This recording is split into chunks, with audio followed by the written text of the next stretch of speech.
Diego Pujat, Kagaligas, Malolos, Bulangan. Ang edad ko ay 58 taong gulang. Gaano na po kayo katagal nagsasaka at ano po yung description nyo sa Mga- pang-araw-araw yung pamumuhay bilang magsasaka? Mga 10 taon na ako nagsasaka.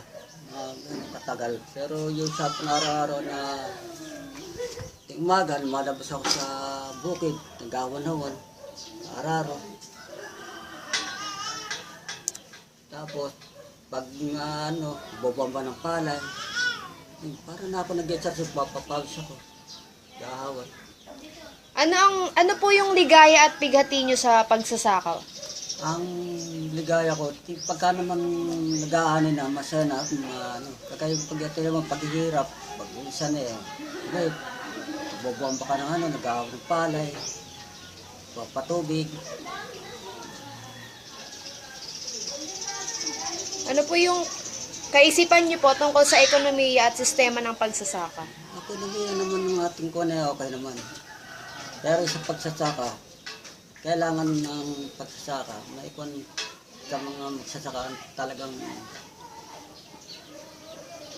para may bigay sa magsasaka kung paano ang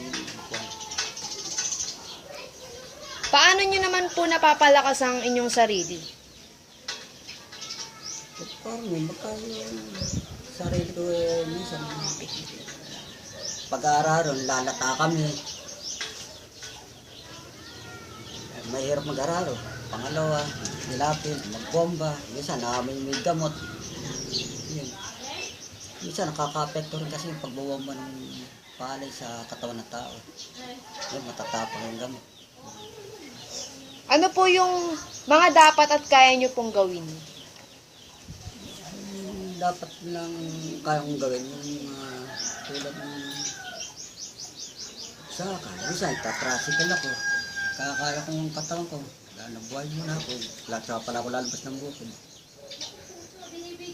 Sa umaga kasi kailangan ng tao. Sa umaga, kailangan pagka sumisikat ang araw, kailangan pawis mo.